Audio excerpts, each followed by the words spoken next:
Guitar geeks by default are music geeks. Maybe not to the degree of seeking out a first pressing of the Beatles' White Album, but we're definitely somewhere on the music geek spectrum. And we now live in a time where you can listen to anything by any artist anytime you want to with the various music streaming services. Sounds pretty amazing, right?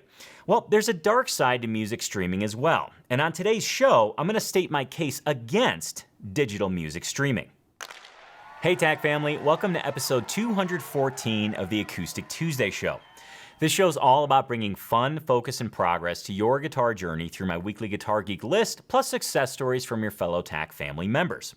Speaking of, TAC family member Ben has played guitar for 30 or so years, but these last 2 years, he hasn't played at all. Well, Ben's decided to pick up the guitar again, and on today's show, you're going to learn what he's doing different this time and how he's setting himself up for success. Plus, you're going to get a sneak peek at what the TAC family is working on this week, and it's a lick named after one of the best mustaches in show business. Yes, you heard that right.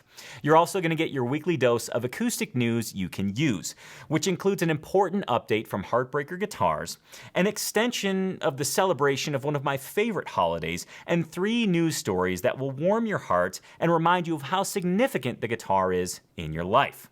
But first, let's go ahead and dive into the reasons why you should be skeptical of music streaming services. Now, I know I said I was going to do the holiday gift guide this week, but I'm going to go ahead and push it to next week.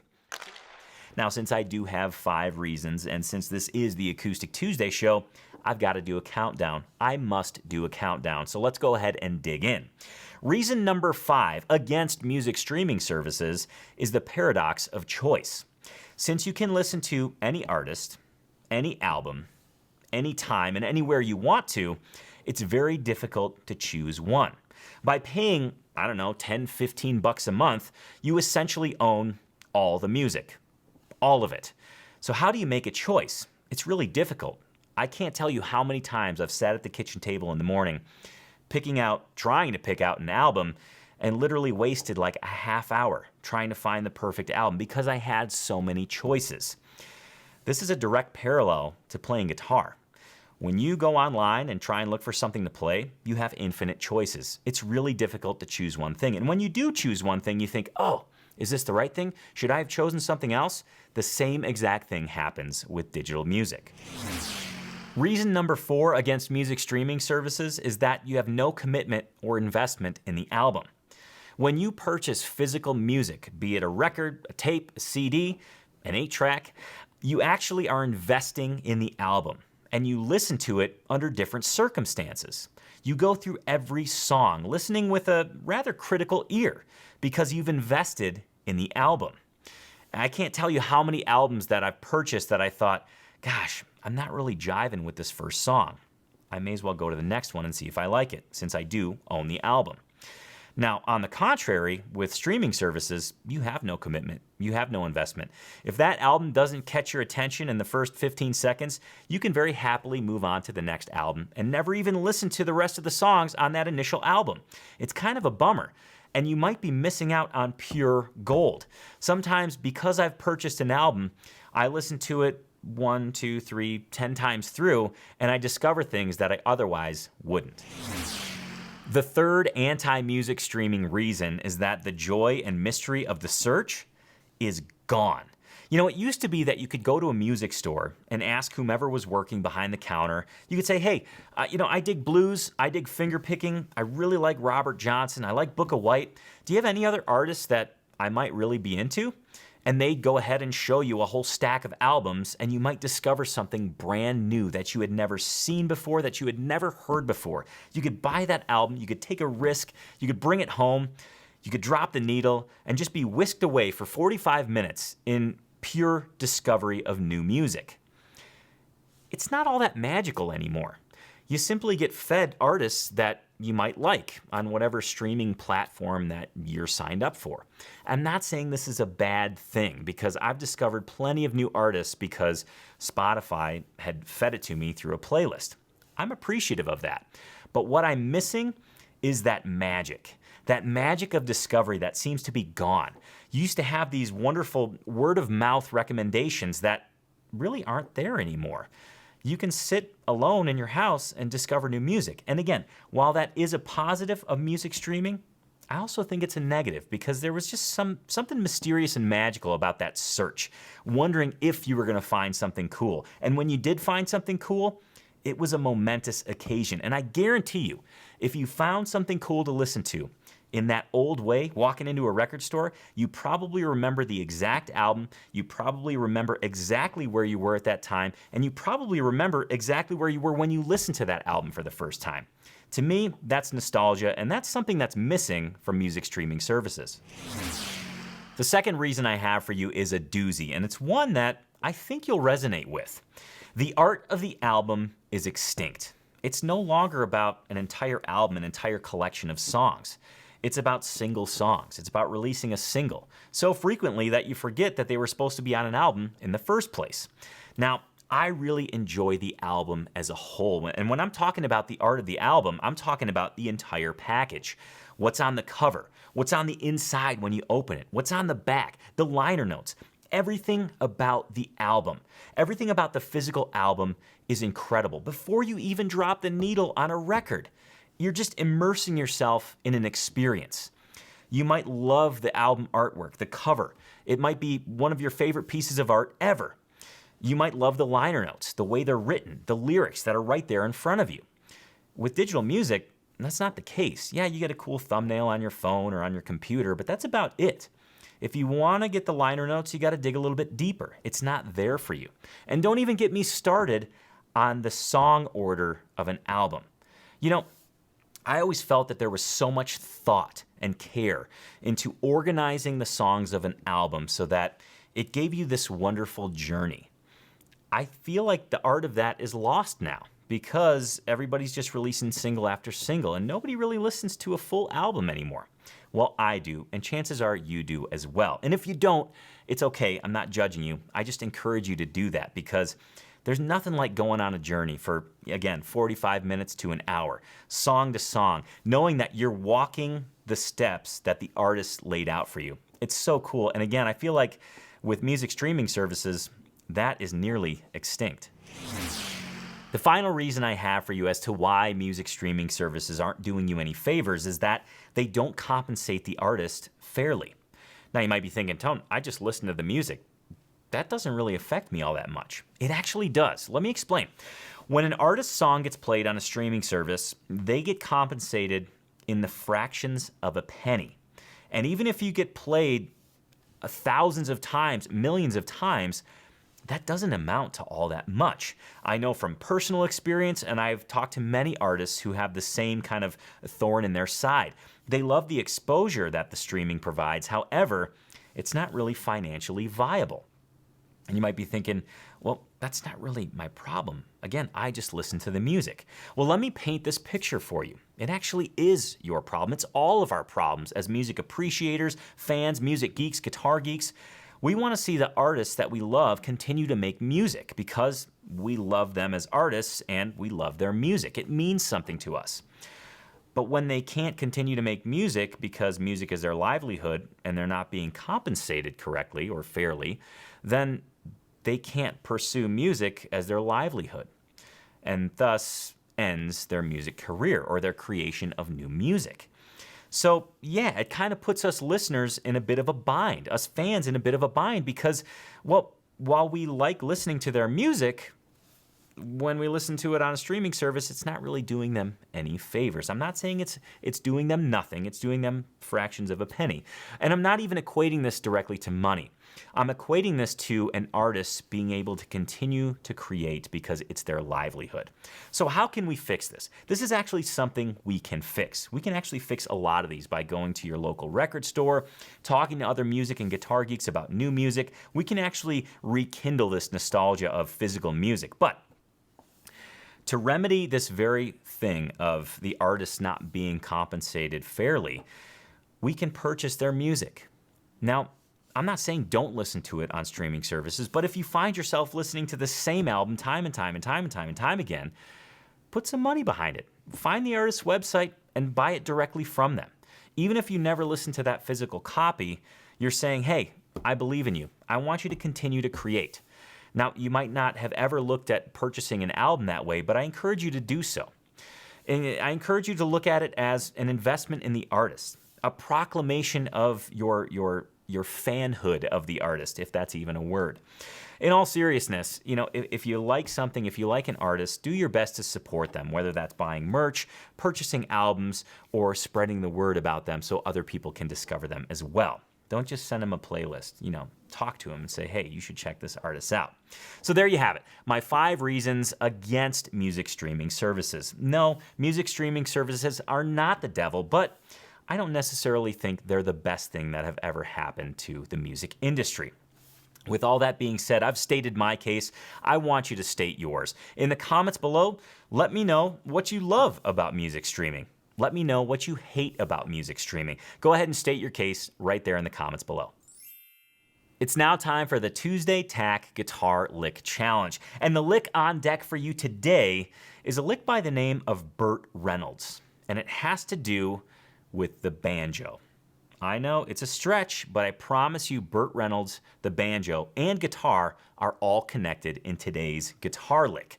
Now you might be thinking to yourself, Tuesday TAC Guitar Lick Challenge, what's this all about? I'm new here. I don't really understand what that means. Let me explain. Within Tony's Acoustic Challenge, every day of the week is dedicated to one of the 5 areas of guitar improvement.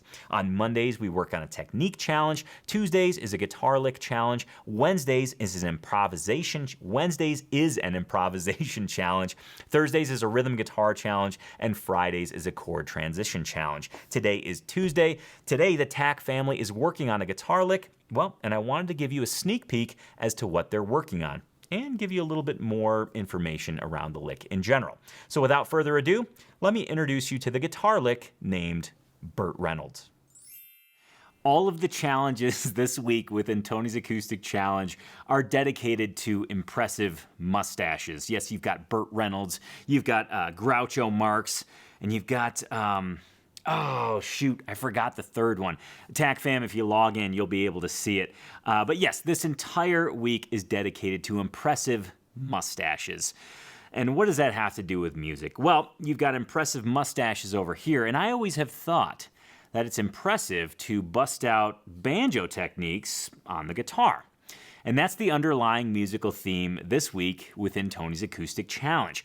Applying banjo techniques to the acoustic guitar. In rhythm, in licks, in improvisation, it's all there. And since today is Tuesday, Guitar Lick Challenge Day, I wanted to show you what the TAC fam was working on. This is the lick Burt Reynolds.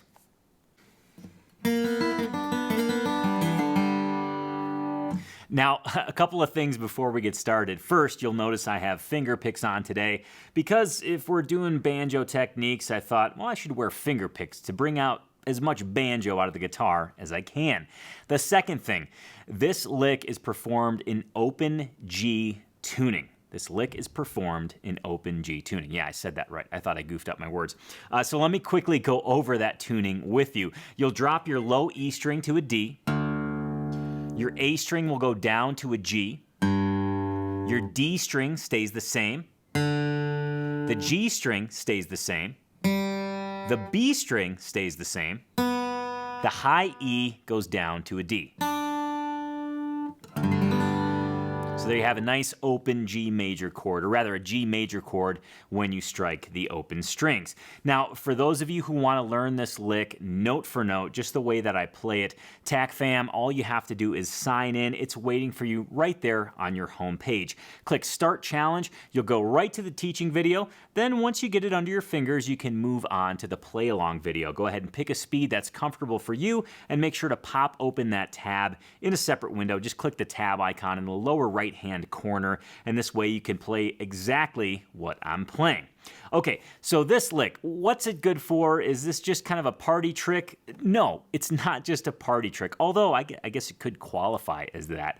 But this is a fantastic lick if you're looking to wrap up a phrase, maybe end a phrase of a song, maybe a verse of a song or a chorus of a song. What this lick's purpose is it brings you back to home base. In this case, the one chord, which in the key of G is a G major. So really from any chord that you're playing, you can perform this lick and it will bring you right back to the top, or right back to that one chord. It's a great kind of home base lick, and one that I think you'll find a lot of use out of, or you'll get a lot of use out of, especially if you find yourself singing with a song and you're wondering, gosh, can I do something at the end of a verse that's a little bit more interesting than simply just changing to the next chord? If you throw this lick in, it's just a nice way to kind of put some punctuation on the end of a verse and then start again. So let me go ahead and show this to you. I'm just going to finger pick a bit in this open G tuning, and I'll go to this lick from a number of chords, just so you can kind of hear how it functions and how it always wants to go back to that G chord, that one chord in the key of G.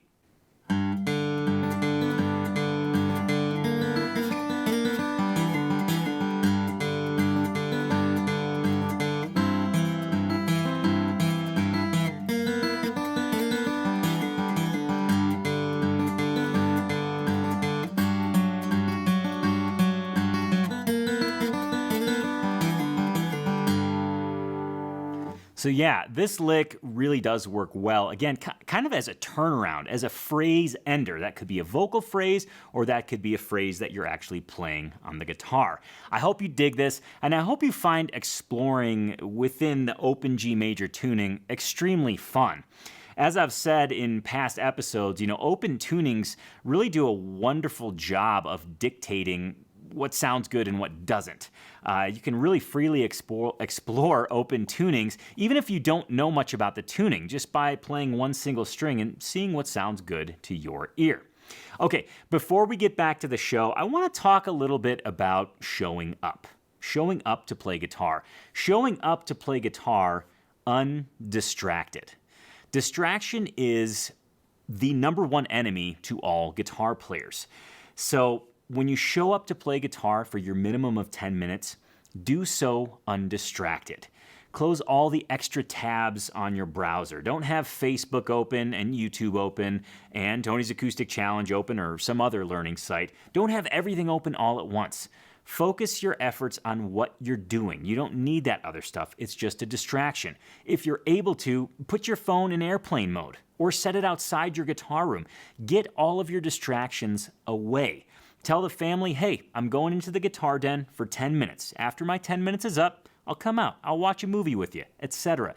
Minimize those distractions because your focus is so precious. And your focus is the key to your continual progress on your guitar journey.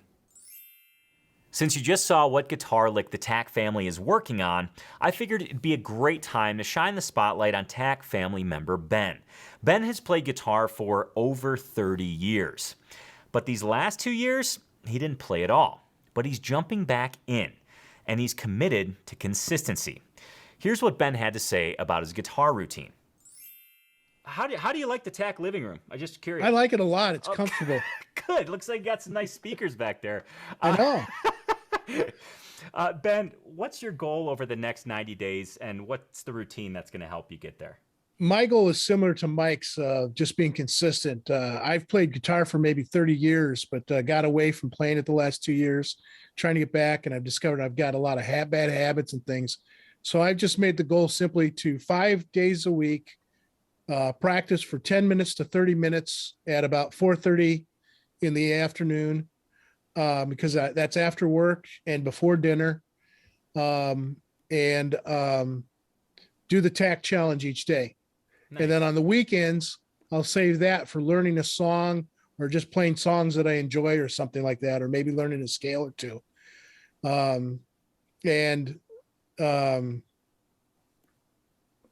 the obstacle I see that could come to that, though, is I'm starting a new job here next week, and I'm not sure what the work schedule is going to be for that job. So I may have to instead switch my practice time to in the morning before I go to work, or maybe after dinner. So I really appreciate Ben sharing that with all of us guitar geeks for 2 distinct reasons. Number 1, Ben is committed to consistency. Yes, Ben knows that consistency is the secret to having fun with the guitar and achieving that day-to-day progress that we're all after. You heard it. Ben outlined his guitar routine. 5 days per week, he's going to sit down for at least 10 minutes per day with his guitar and simply play. If he hits a half hour, all the better. And on the weekends, he's going to work on some periphery things, some songs and scales, what have you. It's like guitar bonus time. The second reason I'm so happy that Ben shared that is he's set himself up for success twofold. Number one, he's committed to consistency with his guitar routine. Number two, he actually knows of an upcoming obstacle that could derail him. And not only does he know about that obstacle, he's made a plan around that obstacle. He's like, you know what? I have this new job coming up. I don't know what the schedule's going to be, so I may have to shift the time I play guitar. Now, this may seem simple and it may seem almost rudimentary, but the fact that Ben has looked ahead, notified an obstacle, or at least seen that obstacle in the distance and said, you know what, if that happens, I'll do this. That makes him all the more likely to continue his guitar routine, to continue that consistency that does lead to that day-to-day progress. Again, huge Guitar Geek thanks to Ben for sharing that. And he had the chance to share that on the last 90-day progress party within Tony's Acoustic Challenge, the live 90-day progress party that we do, well, every 90 days. And as a TAC family member, I want you to be at the next one. So mark your calendars for January 5th at 11 a.m. Mountain Time in the year 2022. Yes, January 5th, 2022 at 11 a.m. Mountain Time is the next live Tony's Acoustic Challenge 90-day progress party. I sure hope you can make it. It's now time for your weekly dose of acoustic news you can use. And this week, we're going to kick things off by checking in with Brendan at Heartbreaker Guitars. Thanks, Tony. Acoustic Tuesday fans, welcome to Heartbreaker Guitars. My name's Brendan Smith. Toby's on vacation this week. Yeah, Tony, he's actually in the Bahamas. He's been complaining a lot, so we sent him on vacation. So Toby's out of here. Anyway, Acoustic Tuesday, we've got 3 killer stories for you on deck. First, supply chain. Everybody's talking about supply chain. What does it mean to the guitar consumer? So we're going to cover that. Next, we've got the FERC Edition 40 guitar. Tony, everybody's been clamoring for the 40th anniversary FERC guitar. We're going to talk about that, which is coming out real soon. And finally, we're going to cover this amazing Rick Turner RS6 stage acoustic guitar. So guys, without further ado, let's jump right in to the Acoustic Tuesday newscast. First on deck, Tony, supply chain. What is supply chain? According to Wikipedia, a supply chain is a system of organizations, people, activities, information, and resources involved in supplying a product or service to a consumer. So what does that even mean? Well, basically, Tony, that's a fancy way of saying it's all the steps involved in bringing a service or product to market. And it can be kind of complex depending on what product or service you're actually providing. 2 years ago, COVID happened. Can you believe it's been almost 2 years since COVID hit everybody? So what did that do to guitar building? Well, Tony, basically production stopped. Everybody was staying home, and people were picking up the guitar. A lot of people that never played guitar before were learning to play the guitar. And us guitar junkies, we had more time on our hands to play the guitar. So demand exploded, but production came to a complete halt. So we had this huge issue with production flow. Let me give you an example. Loudon Guitars out of Northern Ireland. Normally we get a guitar from them in about 3 or 4 months. They're down to 10 to 12 months, Tony. Paul Reed Smith Guitars. Normally they're shooting guitars out in about 5-6 months. They're at a 1.5 year production time for Paul Reed Smith. So Tony, what does all this mean to the guitar player? Well, basically guys, you better just be patient, because if you want a custom order guitar, it's going to take a while. If you want a guitar now, you better look at the retailers that have stock inventory and get one of those instruments. Okay, Tony, next on deck, the FERC Edition 40, the 40th anniversary guitar from FERC Guitars out of the Czech Republic. Tony, this guitar is absolutely stunning. We've got an alpine spruce over an ash back and sides, and let me tell you something, Tony, this thing's insane. They actually got the ash from a tree that was growing outside of their building for many years. During the reconstruction of FERC Guitars, they took the tree down. They had to remove it, and everybody loved the tree so much they decided to save the wood and actually use it for a future project. Well, that future project is the FERC Edition 40. We've got bevels on the arm and the body, and both of them are inlaid with the sequential number of the 40 guitars that are being built. So how do you get your hands on one of these FERC Edition 40s, which should be available in about 1.5 months, 2 months? Well, unfortunately, it's not as easy as picking up the phone and calling a dealer. Tony, there's actually an application process. They want to make sure that these guitars go to FERC enthusiasts FERC fans. So you have to show proof of purchase of a prior FERC guitar. I know it's a little crazy. I'm not sure that's how I would have done it, but that's the way FERC wants it. They want these guitars to go to true FERC enthusiasts. So if you want to take the next step and get one of these FERC Edition 40s, just contact your local FERC dealer, including Heartbreaker Guitars. Okay guys, next on deck we've got the Renaissance RS6 guitar. This is a stage acoustic guitar. It's meant to be amplified. You've probably seen Lindsey Buckingham playing this guitar with Fleetwood Mac as one of his favorite guitars. So let's go to Jason Kurtzen for a quick demo.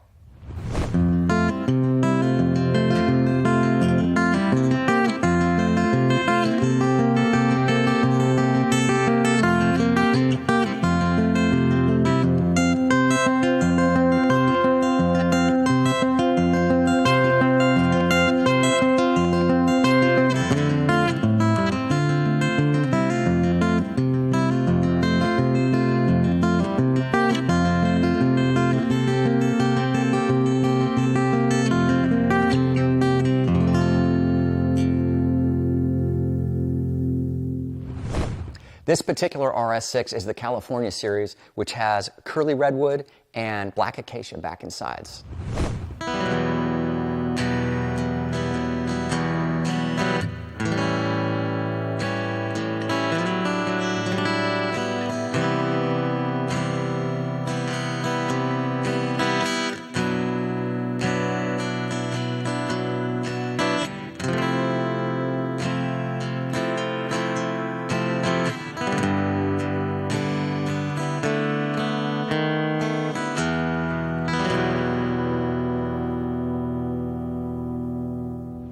That was Jason Kurtzen on the guitar. Jason, great job, buddy. Anyway, Acoustic Tuesday fans, that's a wrap. This is Heartbreaker Guitars. Thank you guys so much for stopping by. Tony, back to you, my friend. Now, I have professed my love of Halloween on previous Acoustic Tuesday shows, and if this is your first Acoustic Tuesday show ever, let me go ahead and just state it again. I love Halloween. It's my favorite holiday. Now, I know Thanksgiving is coming up, and that's an awesome holiday as well, but I just can't let go of Halloween. I can't do it. So I found two things to help us continue the celebration of Halloween. The first one comes from Molly Tuttle.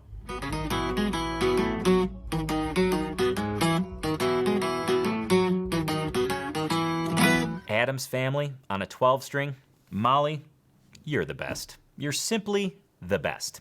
Now, I do want to continue this Halloween masquerade, if you will, and this year, Chicago Music Exchange got their house band together to play some of the most popular Halloween songs that are out there.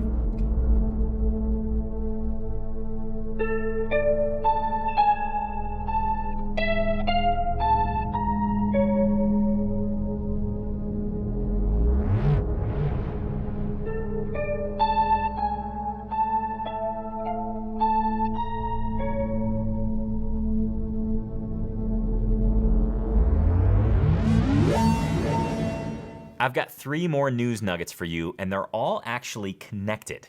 And they all point to the fact that the guitar is a significant part of all of our lives.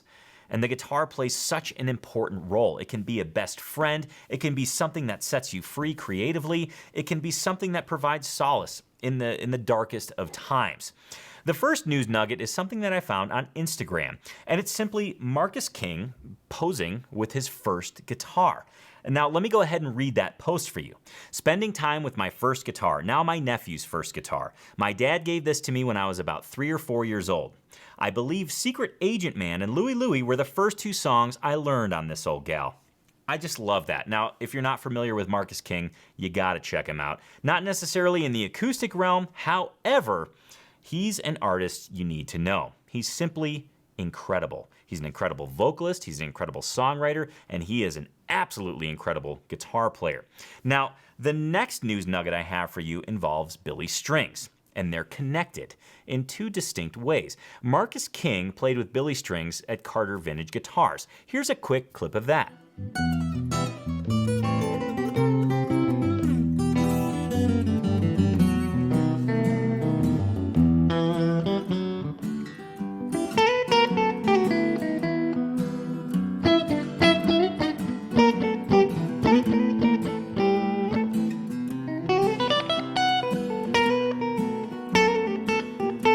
but they're also connected in a different way. We just looked at Marcus King's first guitar. It holds a dear place in his heart. Well, Billy Strings just gifted his former elementary school, all the kids in that elementary school, with their first guitar. Here's the news story. You guys a bit of a surprise. Paying it forward, one chord at a time. The guitar was always a good friend of mine all throughout my whole life, and it's led me to a lot of amazing places, and it's always been a good friend. Often, a good friendship is worth sharing with others. What I wanted to do was give each and every one of you a guitar. That's what brought Billy Strings, his band, and over 200 new guitars to Twin Rivers Elementary School in Muir. You guys are all getting a guitar. This is the coolest thing I've ever done. Winning Grammys is cool, but giving back to your community and especially to children is a lot cooler. Billy Strings was William Apostle when he attended Twin Rivers some 2 decades ago. Childhood wasn't easy for Strings. He found comfort with his guitar. The guitar was always my best friend and sort of distracted me from a lot of the stuff that was going on around me and was my coping mechanism and survival strategy. The rising bluegrass star who won Best Bluegrass Album at this year's Grammys thought the kids back home could use a little of that inspiration. Maybe there's a troubled kid here that could be saved through music like I was. This last piece of news I have for you is connected to the previous two. Let me go ahead and recap. We saw a picture of Marcus King spending time with his very first guitar, which holds a dear place in his heart.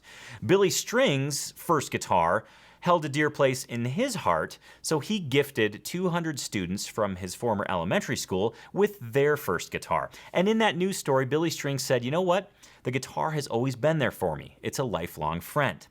Well, most recently, Guitars for Vets graduate Jeff Stone just learned that very same lesson. And to me, this underscores how significant the guitar is and how powerful it is. Jeff Stone is a recent graduate of Guitars for Vets, and here's what he had to say about the guitar. G4V created a path for me to learn and continue to grow with my guitar, and also gave me a lifelong friend, thereby proclaiming and proving the power of guitar and the power of music. And on that awesome note, I think it's a great time to wrap up the Acoustic Tuesday show for today. How cool, I just got the warm fuzzies. But before I do so, let's go ahead and take a sneak peek into next week. Now, next week, I'll be talking about the holiday gift guide. Yes, it's time. It's that time of year to look at Guitar Geek gifts for your Guitar Geek friends or your Guitar Geek selves. Now, I know I said I was going to do that this week, but I wanted to delay it 1 week because I really wanted to provide you with a juicy Guitar Geek gift list. And yes, that's happening next week on Acoustic Tuesday. Remember, you can catch Acoustic Tuesday every single Tuesday at 10 a.m. Mountain Time. I want to thank you so much for sharing your time with me today. And before I let you go, I want to remind you of one thing. Your guitar success, however you define it, is directly related to your guitar routine. So please invest the time in developing your guitar routine and make sure to have fun every day that you play. Thank you again for sharing your time with me. Thank you for being a Guitar Geek, and I'll see you next Tuesday on the Acoustic Tuesday Show. Cheers to you, and Guitar Geeks Unite.